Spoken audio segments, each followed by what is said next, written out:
This property reverts to blood family now. Pack your bags and get out." Raymond's voice boomed through my living room as I stood in the doorway, still wearing my black funeral dress from yesterday. I watched in stunned silence as he directed his sons to carry out my grandmother's antique chair, the one Marcus had loved sitting in while reading his evening newspaper. "You have no right to be here," I said quietly, my voice steady despite the chaos unfolding before me. Raymond turned to face me, his weathered face twisted with satisfaction. "No right? This is family property, girl. Always has been, always will be. Marcus is gone now, and you're not blood. Simple as that. I am Ashley Coleman, 37 years old, and until yesterday, I thought I understood my place in this world.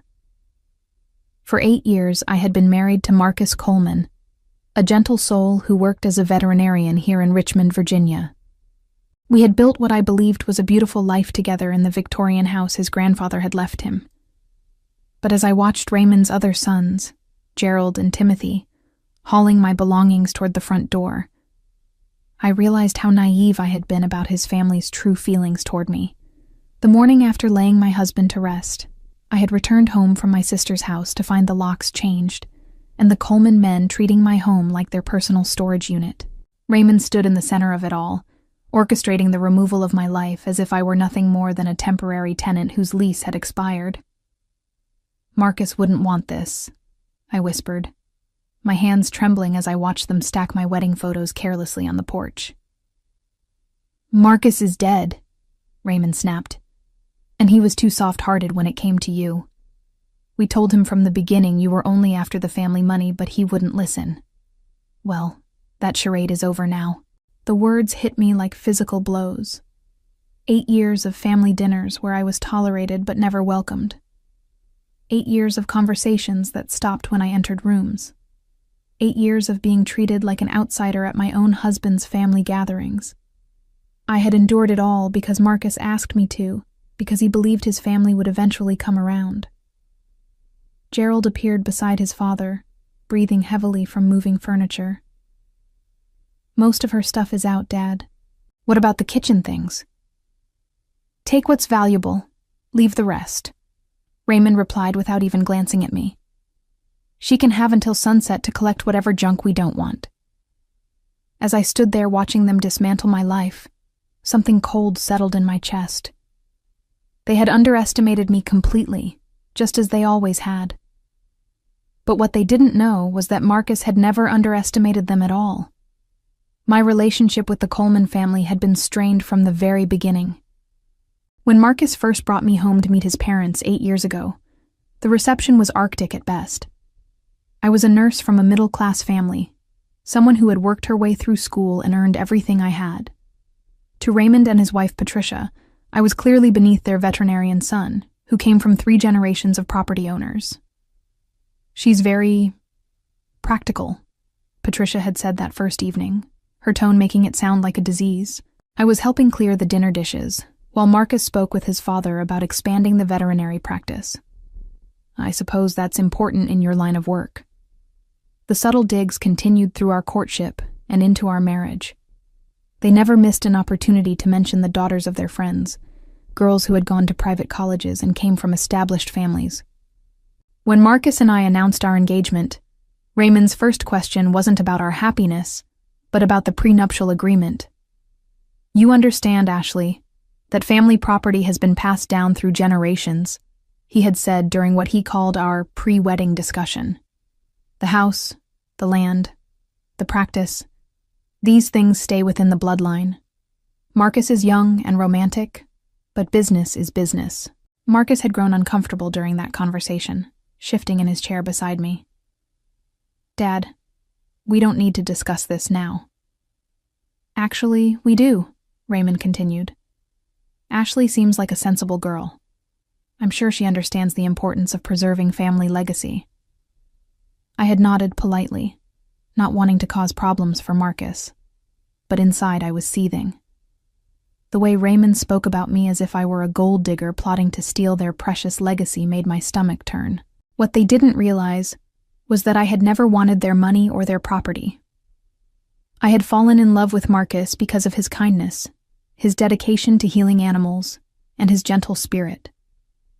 But Marcus saw how his family treated me. He noticed the way conversations became stilted when I joined them, how holiday invitations came with subtle suggestions that I might prefer to work that day instead. He watched his mother rearrange seating at family dinners, so I was always placed at the far end of the table. Most importantly, he heard the comments they made when they thought he wasn't listening. "Son, you could do so much better," Patricia had said one Sunday afternoon while I was in the kitchen. I heard every word through the thin walls. "That girl is nice enough, I suppose, but she's not our kind of people." Marcus had defended me that day, his voice firm. "Mother, Ashley is exactly my kind of people. She's caring, hardworking, and she makes me happy. That should be enough.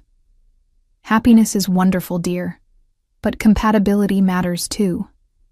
Think about your children, your future. Don't you want someone who can truly be part of this family?" The conversation had ended there, but the damage was done. Marcus came into the kitchen afterward and wrapped his arms around me, apologizing for his mother's words, but I could see something shift in his eyes that day, a new understanding of just how unwelcome I would always be in his family circle. The moment that changed everything happened 3 months before Marcus died. We had attended his cousin's wedding, another Coleman family gathering where I played my usual role as the polite outsider. During the reception, I excused myself to use the restroom and returned to find the family huddled in deep conversation about estate planning. "When Marcus goes, the property comes back to the family, right?" Timothy was asking his father. "I mean, she's not actually entitled to anything long-term, is she?" "Don't be ridiculous," Raymond replied, his voice low but clear. "Wives get temporary rights, but family property always returns to blood. It's been that way for generations. Ashley will get whatever Marcus leaves her in personal effects, but the house, the land, the practice, that all comes back where it belongs."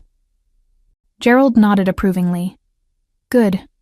I was worried we might have legal complications with her involved. The only complication," Patricia added with venom in her voice, "is getting her to leave peacefully when the time comes. You know how these types can be when money is involved." Marcus's cousin Walter chimed in. "Maybe she'll remarry quickly and move on." Problem solved. The casual way they discussed my future widowhood, as if Marcus's death was an inevitability they were already planning around, made my blood run cold. But what shocked me most was their complete certainty that I had no legitimate claim to the life Marcus and I had built together. I slipped back into the bathroom and stayed there until my hands stopped shaking. When I finally returned to the reception, I found Marcus chatting with his elderly uncle about new surgical techniques for treating injured wildlife. His face lit up when he saw me, and he immediately pulled me into the conversation. "Uncle Harold was just telling me about the eagle they brought in last week," Marcus said, his eyes bright with professional interest. "Ashley, you remember that case where the patient came in with similar wing damage?" As I listened to them discuss the intricate details of wildlife rehabilitation, I realized how much Marcus's family misunderstood him. They saw only the successful veterinarian who would inherit family property. They completely missed the man who stayed up all night nursing injured animals back to health, who donated his services to the local wildlife rescue, who chose love over their narrow definition of social status. That night, as we drove home, I made a decision that would prove crucial in the months to come. "Marcus," I said carefully, "I overheard your family talking about estate plans tonight." He glanced at me, his expression immediately growing serious. "What did they say?" "They seem very confident about what happens to our property if something happens to you." Marcus was quiet for a long moment. Then he reached over and took my hand. "Ashley, I need to tell you something. I've been putting off some important legal matters, but I think it's time we had a serious conversation about our future. That conversation would change everything." The conversation that night revealed a side of Marcus I had never fully understood. As we sat in our kitchen, he poured himself a glass of wine and took a deep breath. I've known for years how my family feels about you, he began, his voice heavy with sadness. I kept hoping they would change, that they would see what I see in you. But after tonight, I realize they never will. Marcus, you don't have to. Yes, I do, he interrupted gently. Ashley, my family has been planning for your departure since the day we got married. They've convinced themselves that you're temporary, that you'll somehow disappear when it becomes convenient for them. He stood up and walked to the window, looking out at the garden we had planted together. They're operating under some archaic notion that family property automatically reverts to blood relatives when I die. They have no idea how inheritance law actually works, and they've never bothered to ask about my will. My heart began to race. You have a will? Marcus turned back to me, and I saw something I had never seen before in his eyes. A steely determination that reminded me he was, after all, a Coleman. I've had a will since the week after we got married. But 3 months ago, after that conversation with my cousin about his upcoming wedding, I decided it wasn't comprehensive enough. He walked to his study and returned with a folder thick with legal documents. I've been working with Charles Pemberton downtown. Do you remember him? He handled the Johnsons' divorce last year. I nodded, remembering the prominent estate attorney who had helped our neighbors through a complicated property dispute. Charles helped me understand something important, Marcus continued. My family's assumptions about inheritance are not just wrong, they're legally meaningless. When we got married, I immediately changed all property deeds to joint ownership with right of survivorship. That means everything automatically becomes yours if I die first. The weight of what he was saying began to sink in. But Marcus, your family doesn't know this. They have no idea, and that's not all. He opened the folder and spread several documents across our kitchen table. I've drafted a comprehensive will that leaves you everything. The house, the veterinary practice, all bank accounts, investments, everything. More importantly, I've included specific language about why I'm making these decisions. He handed me a letter written in his careful handwriting. As I read it, tears began to fill my eyes. To my family, the letter began. If you are reading this, it means I am no longer here to protect Ashley from your cruelty. For 8 years, I have watched you treat my wife as an outsider, someone unworthy of basic respect, let alone love. You have made it clear that you consider her temporary, a problem to be solved rather than a family member to be cherished. The letter continued for 2 full pages, detailing specific instances of their behavior, their assumptions about property rights, and their casual discussions of Ashley's future. Marcus had been paying attention to everything. I had Charles witness it and notarize everything, Marcus explained. I also had him create backup copies to be held at his office. If anything happens to me, he has instructions to contact you immediately. I looked up from the letter, overwhelmed by the thoroughness of his planning. Marcus, this is incredible. But why didn't you tell me sooner? His expression grew sad. Because I hoped I would never need to use it. I kept thinking maybe I could bring them around. Maybe I could make them see how wrong they've been. But after listening to them plan your departure like you're some kind of squatter, I realized they'll never change. So what happens now? Marcus reached across the table and took my hands. Now we continue living our lives, loving each other, and building our future together. But if something happens to me, you'll be protected. They won't be able to intimidate you or steal what we've built together. But what about the veterinary practice? Your family will expect... The practice is mine, Ashley. I bought out my father's share 3 years ago with my own money. He likes to act like he still owns part of it, but legally it's entirely mine, and now it's entirely ours. 6 weeks later, Marcus was diagnosed with stage 4 pancreatic cancer. The diagnosis came after what he thought was just persistent indigestion from too many late-night emergency calls at the clinic. By the time we caught it, the disease had already spread throughout his abdomen. How long? I asked Dr. Williams, my voice barely a whisper. 6 months, maybe 8 if we're aggressive with treatment, she replied gently. I'm sorry, Ashley. I wish I had better news. Marcus took the news with characteristic calm, immediately shifting into planning mode. That evening, as we processed the devastating diagnosis, he called Charles Pemberton. Charles, it's Marcus Coleman. We need to expedite those estate documents we discussed. Yes, it's urgent. Over the next 2 weeks, while Marcus began chemotherapy, we spent our evenings updating and finalizing his will. Charles came to our house 3 times, bringing additional paperwork and ensuring every detail was properly documented. Marcus, I want to add one more provision, Charles suggested during his final visit. Given what you've told me about your family's behavior, I recommend including a no-contest clause. If anyone challenges this will, they forfeit any potential inheritance entirely.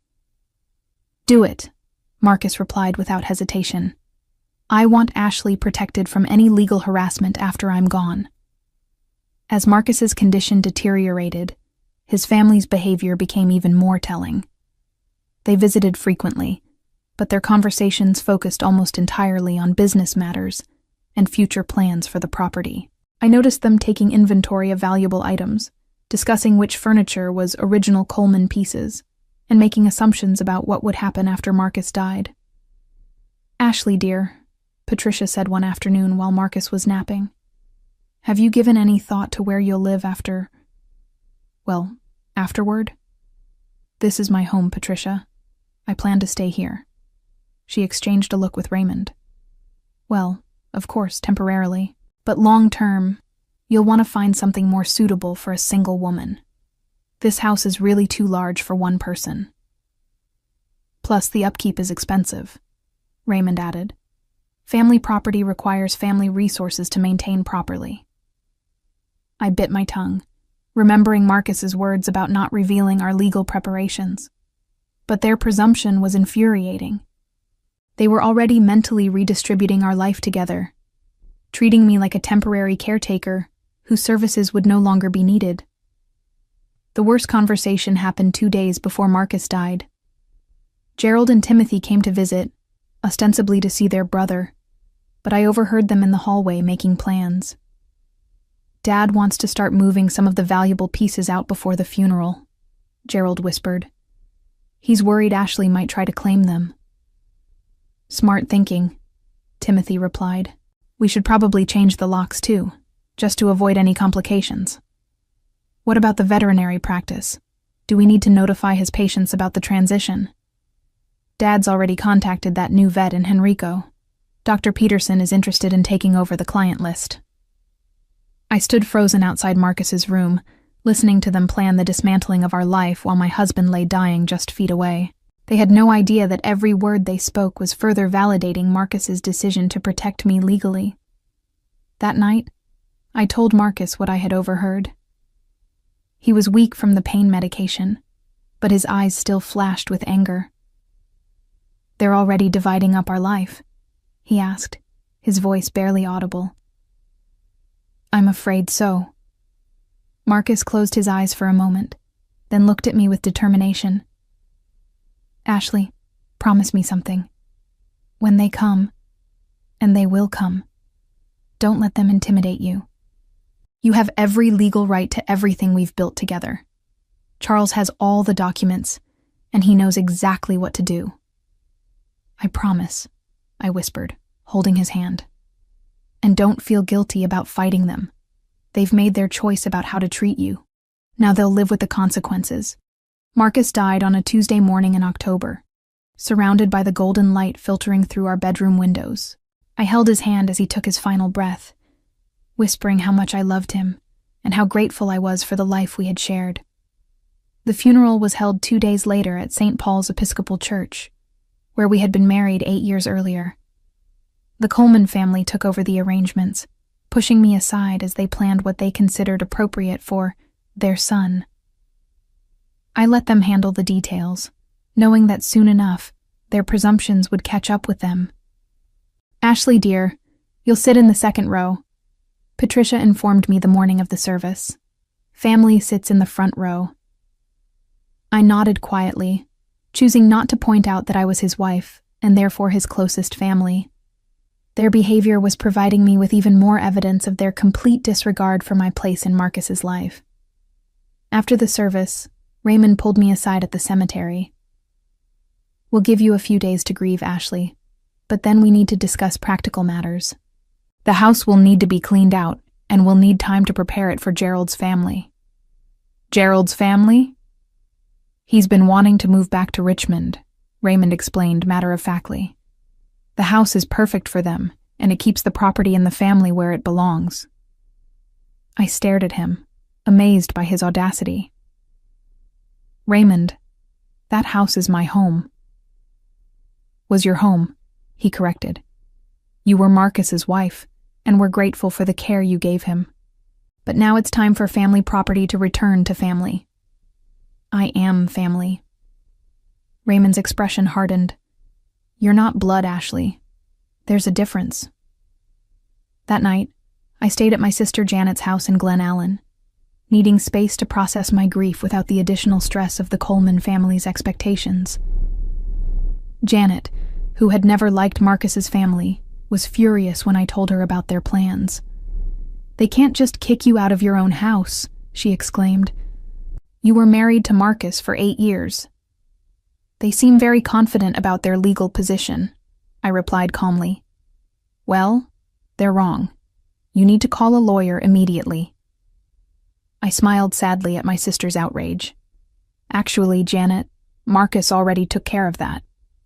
The next morning, I drove back to Richmond, planning to spend the day at the house gathering my thoughts and beginning to sort through Marcus's belongings. But as I turned onto our street, I saw Raymond's truck parked in our driveway alongside Gerald's van. I sat in my car for a moment, watching through the front windows as figures moved around inside my home. They weren't waiting for permission or discussion. They were simply taking what they believed was rightfully theirs. I pulled out my phone and dialed Charles Pemberton's office. Charles, it's Ashley Coleman. They're at the house now, moving things out. Are you there? I'm sitting in my car outside. They don't know I'm here yet. Perfect. Don't go inside alone. I'll be there in 20 minutes with copies of all the documents. Do you remember what Marcus told you to do? Let them dig their hole deeper, I replied, recalling Marcus's exact words. Exactly. The more presumptuous they are, the clearer it becomes that Marcus was right to protect you legally. As I waited for Charles to arrive, I watched Raymond direct his sons like he was overseeing a construction project. They were loading my grandmother's rocking chair into Gerald's van, the chair I had inherited from my mother's side of the family. That's when I knew the time for politeness was over. I got out of my car and walked toward the house, ready to face whatever came next. I stood in the doorway of my own home, watching Raymond orchestrate the removal of my life with military precision. Gerald was wrapping my grandmother's china in newspaper, while Timothy loaded Marcus's favorite reading chair onto their truck.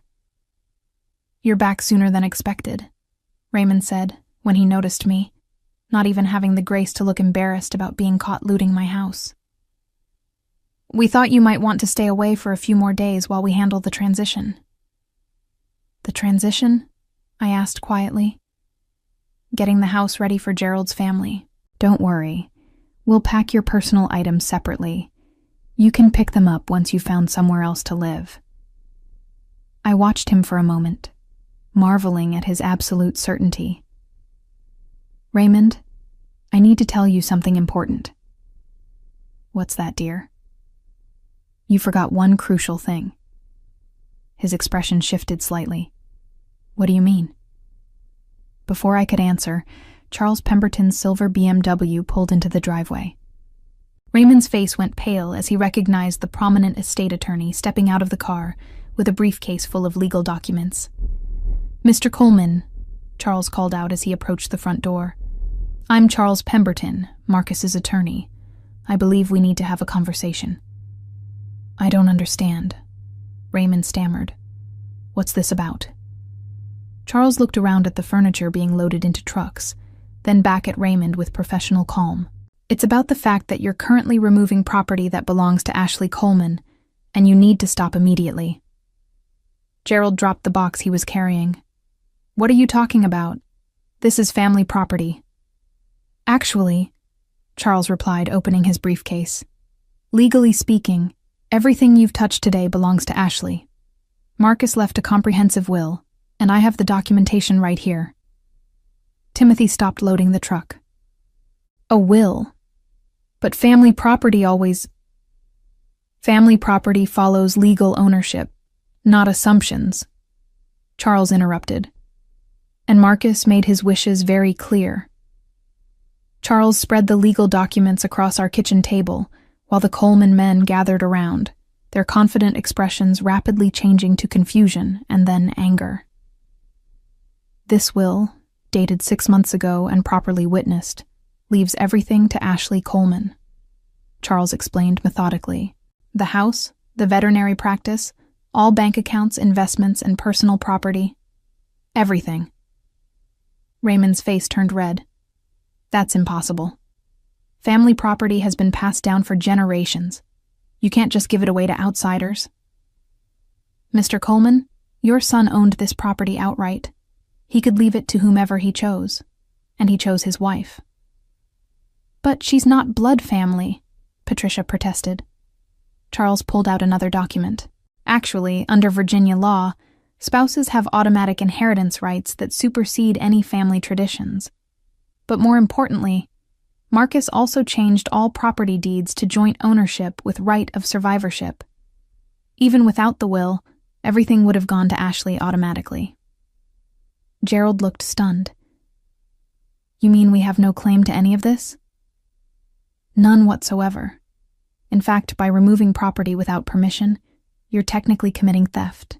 The room fell silent except for the sound of Patricia's sharp breathing.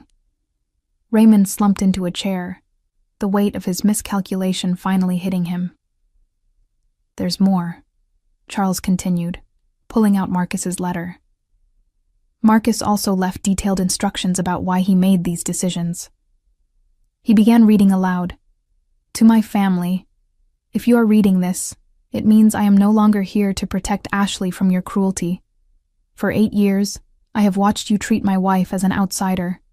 As Charles read Marcus's words, documenting years of subtle and not-so-subtle mistreatment, the Coleman family's faces grew ashen. Marcus had been paying attention to everything. Every slight, every dismissive comment, every assumption that Ashley was temporary. "Furthermore," Charles continued, "Marcus included a no-contest clause. Any attempt to challenge this will result in the forfeiture of any potential inheritance." Raymond finally understood the full scope of his son's final act of protection. Within hours of Charles's revelation, the Coleman family faced the complete collapse of their assumptions. Raymond was forced to return every item they had removed, including my grandmother's chair, that had somehow ended up in Gerald's van. The locks they had changed were replaced at their expense, and they were banned from entering the property without my explicit permission. The veterinary practice that Raymond had already promised to Dr. Peterson remained mine to operate or sell as I chose. The family land they had considered their birthright was now permanently outside their control. Their casual planning sessions about my departure became evidence of their complete misunderstanding of both legal reality and Marcus's true feelings about them. Patricia's hopes of maintaining her social standing were shattered when word spread through their social circle about how they had tried to steal from their deceased son's widow. Gerald's plans to move his family into the family house evaporated, leaving him to explain to his wife and children why their promised new home was no longer available.